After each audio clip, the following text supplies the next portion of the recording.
All right. Thanks for riding with us this morning. We appreciate you. You're listening to America's Voice Now. My name is Michael Evans. I'm your host.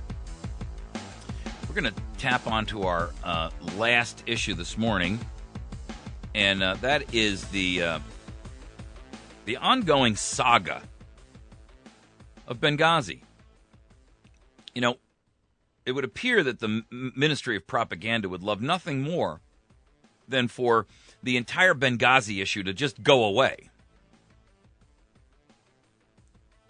It's been supplanted by how many other claims and arguments and issues.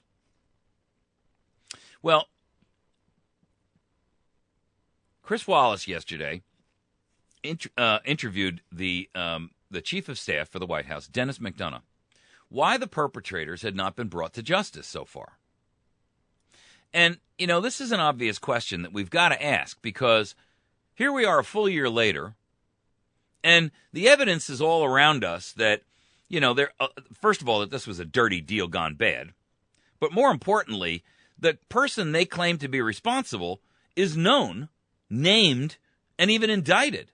But they haven't arrested him. They haven't even made any attempts to go get him. They haven't filed any kind of extradition documents on him. And their claim that, well, we don't know where he is bogus, because at least 4 different media establishments have interviewed this guy. So if a news journalist can find him, how is it that CIA can't, with all of their ability and technicality? And I mean, come on. Really? You buy that? So I just want to, you know, the remarks that were made was really, well, let me clarify it for you by quoting Wallace. He says, "Why is it that reporters seem to be able to find this guy, who the government is charging with involvement in Benghazi, but law enforcement can't? It's been a year, sir." And this guy McDonough comes back and he says, "You know what the United States does? We track every lead until we find and accomplish what we do." First of all, it doesn't even make sense. Secondly, anyway, Wallace goes on to say, not to belabor it, but why can the Associated Press find him? Why can the New York Times find him and not our government? And McDonough comes back and he says, the United States does what it says, and we will do what we say in this instance, as we do in every other instance. That kind of an answer is that? I want you to hear this clip because it's important. And, well, it's indicative of what you are misled by. Because, and you are truly misled. I mean, the idea of Benghazi is so, at this point, so ridiculous. How many different iterations are we going to go through of this thing until we are able to prove, you know, and get the truth? Wednesday marks 1 year since the terror attack on the U.S. consulate in Benghazi. The day after, in the Rose Garden, the president promised to bring the killers to justice. But while our government has charged Ahmed Abu Khattala as one of the people involved in this, there's been no arrest, while at the same time Khattala has given interviews to CNN, to AP, and to the New York Times.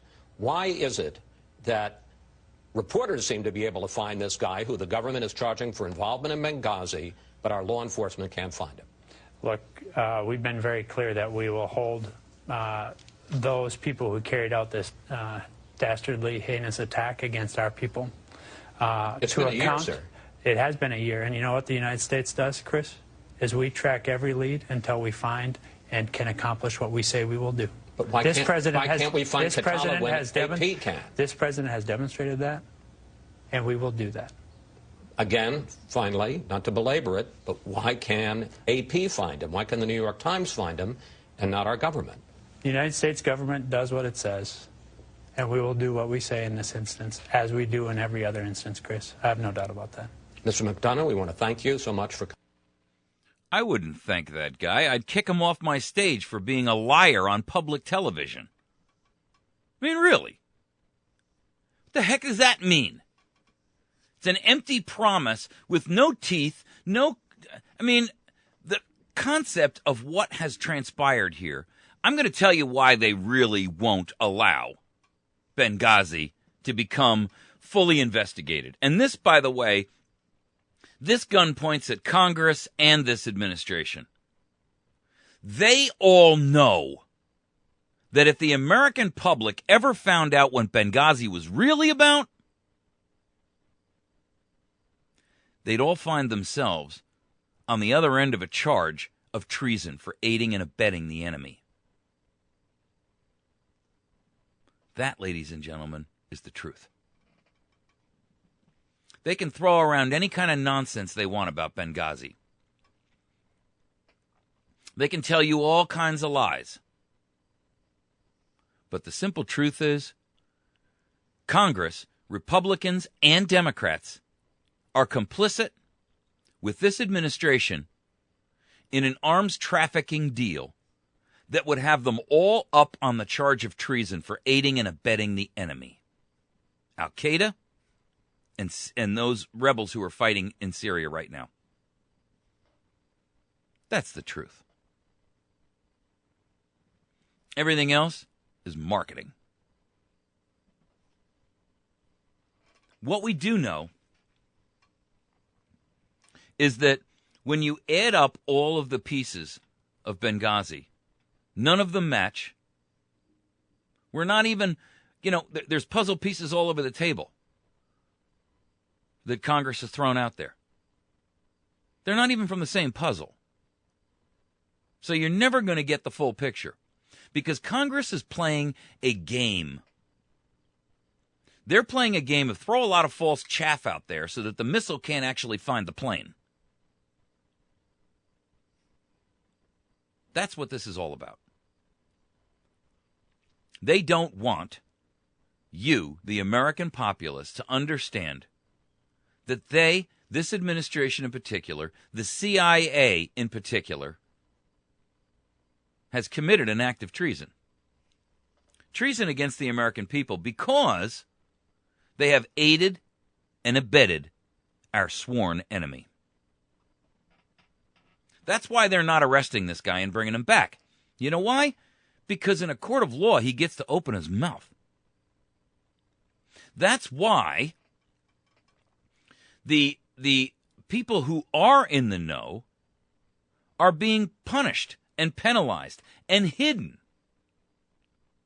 from us.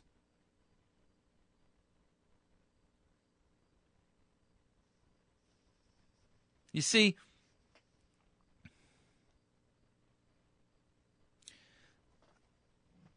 the problem is that we have been misled.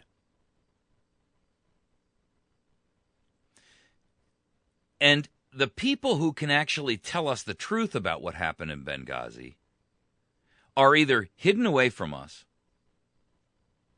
I mean, why else would the government change the names and move personnel around?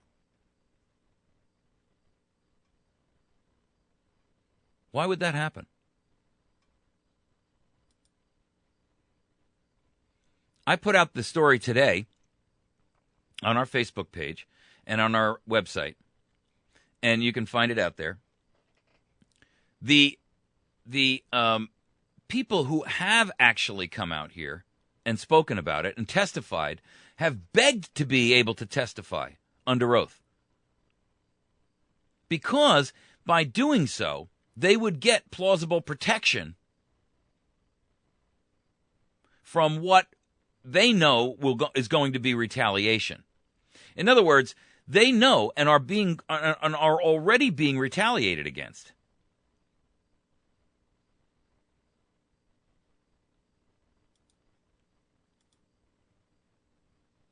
They recognize that as it stands right now, the retaliation against those individuals who have spoken out and testified can only be protected by one thing.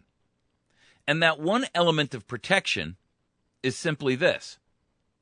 They have to be subpoenaed so that they can speak, and speak freely without being concerned about, the penalties associated, if you will, with coming out and being whistleblowers. Why? Because this president has prosecuted more whistleblowers in the 5 years that he's been in office than all previous presidents combined, from George Washington to George Bush. Ladies and gentlemen, if that doesn't scare the living heck out of you, I don't know what will.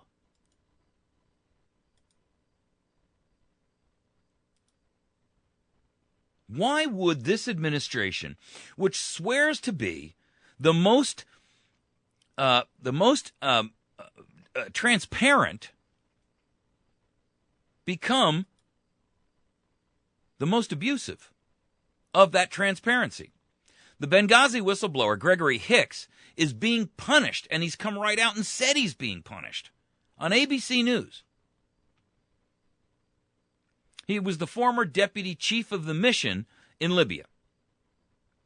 He testified before Congress on 9/11 attacks on the Benghazi facility.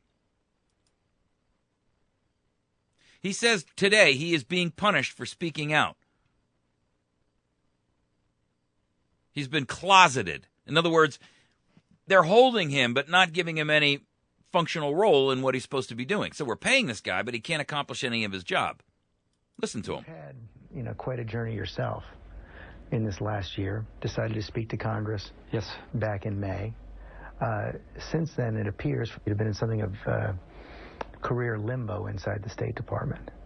That's correct. That's true. The State Department says this was an assignment you requested. You're getting the same pay as before. But do you feel you're being punished for speaking out? Yes, I feel that I have been punished. I don't know why I was punished. I don't know why I was shunted aside, put in a closet, if you will. Does the State Department know you're speaking out now? No, they don't know I'm here with you. Then why talk? Because the American people need to have the story. And Ambassador Chris Stevens, Sean Smith, Ty Woods, and Glenn Doherty's names are names that should be remembered by every American for the sacrifices that they made. Could those 4 American heroes have been saved? Sadly, I think that Ambassador Stevens and Sean Smith, maybe not. Ty and Glenn, of course, were killed in the mortar attacks that took place 8 hours after the initial attack. It's possible they could have been saved, I think. And what's the best way we can honor the memory of the 4 diplomats and security professionals who lost their lives that night? We can't forget them.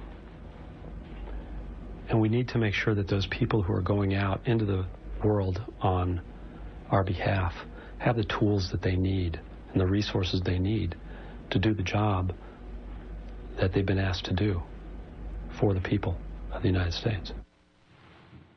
Greg Hicks right there. You see, even Hicks is cautious in stating the obvious. I mean, he comes out and he does throw out there, that there's a likelihood that the last 2 could have been saved because it was 8 hours into the battle. But I got to tell you,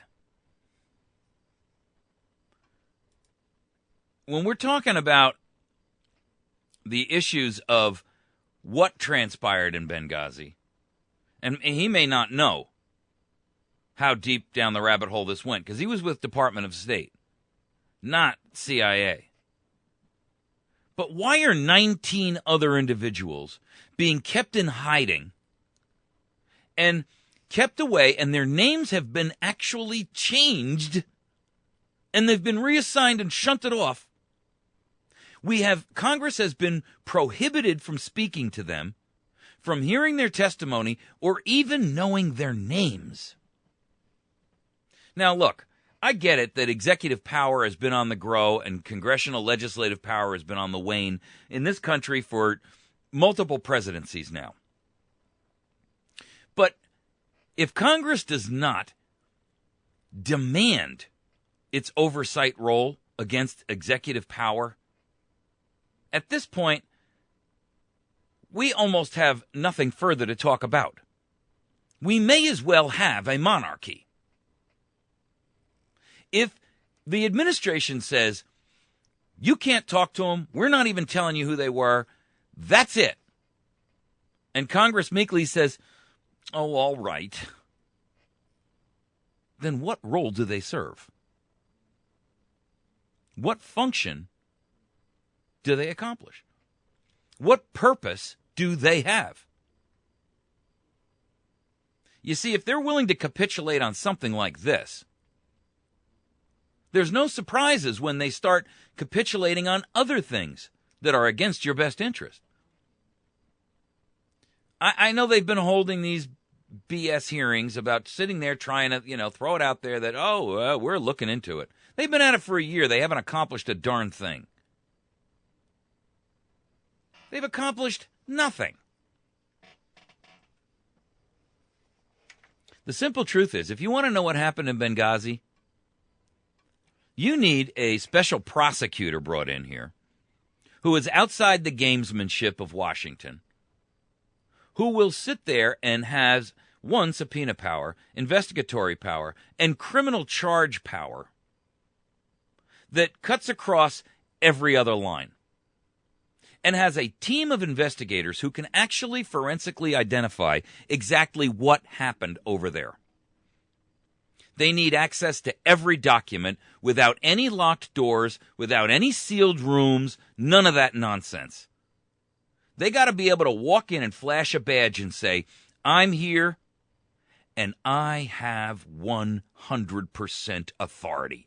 I want to see every document. I want to talk to any person I need to. I want to see the names. I want to see lists. I want to see dates and times and places and manifests. And here's my badge. With that kind of authority, we would find out in short order what truly transpired in Benghazi. The problem is, the only way that we'll ever see that is when it's applied by the Department of Justice. And we all know who's running that group, don't we? Eric the Traitor Holder.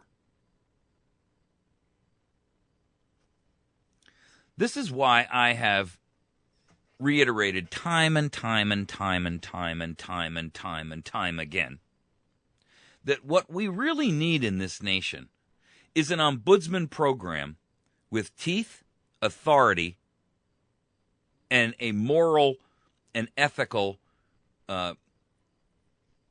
role and position that says we are outside the influence of government. We are the watchdogs who will do what the sycophantic press won't tell you about and won't do the investigation on. We are outside the do-nothing windbags of Congress. We are outside the bias of Department of Justice. And we are outside the unethical and immoral abuse of a judiciary that rules now based upon bias and politics.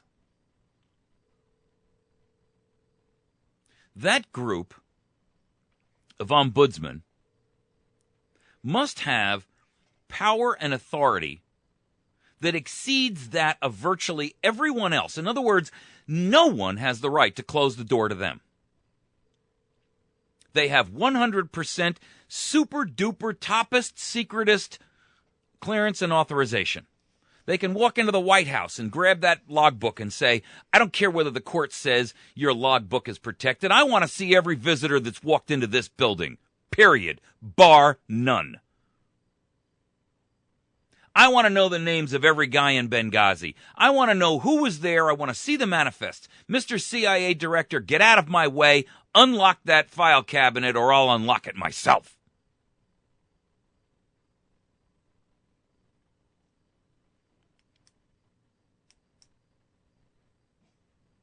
You see, We have a problem in America. And the problem is that no one is in control of the rabid dog of government. And like all rabid dogs, this one has turned on its owner.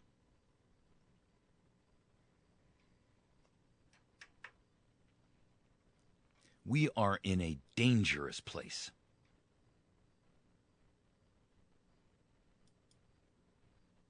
And Benghazi is just symptomatic of the disease which is affecting and infecting our nation.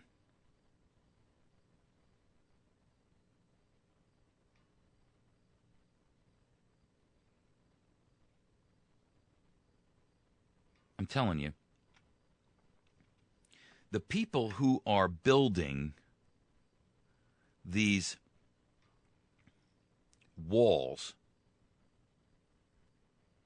are guilty of betrayal in ways that the law, as written for treason, doesn't even contemplate.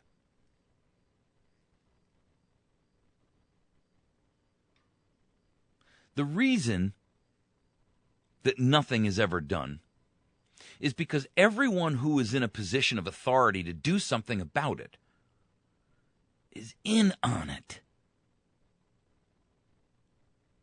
They're complicit. They're covering for themselves, their friends, their co-congressional teams. They understand that if America ever found out how far down the rabbit hole we've gone, they may all find themselves strung up. They know.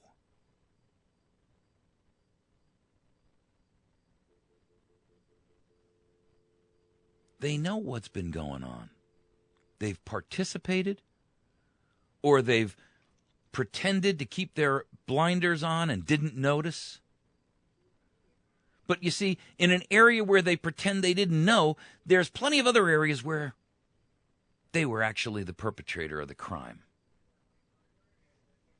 These are crimes.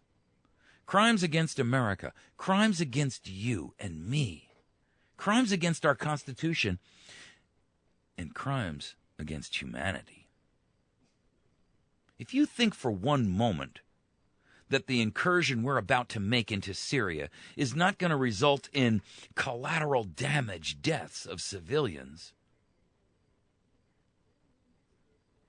you're blind. That is a crime against humanity.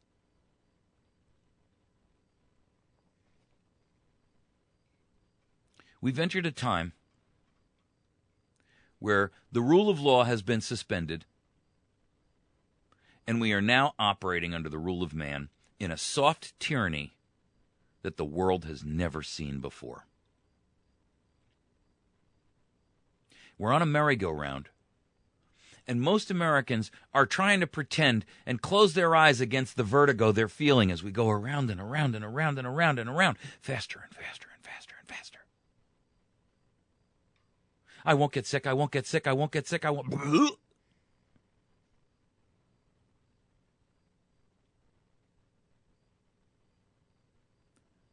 Where we are.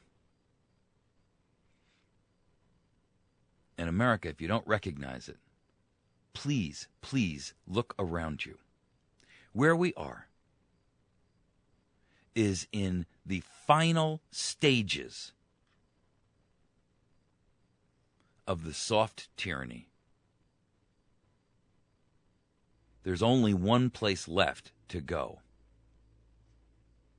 And when hard tyranny comes down upon us, you will have never seen the like on planet Earth. You're listening to America's Voice Now. Please find us on the internet. You can find us at our website at americasvoicenow.org. You can find us on our Facebook page at facebook.com/ youtube.com/America's Voice Now. You can find this and every other program that we do on YouTube. You can find a video stream of it that you can send to your friends who can watch or listen or however. And you can get there by going to youtube.com/America's Voice Now. Please make sure that you are joining with us Monday morning through Friday morning, 8 to 9 a.m. We're going to take a break for the day, and we will see you tomorrow morning bright and early.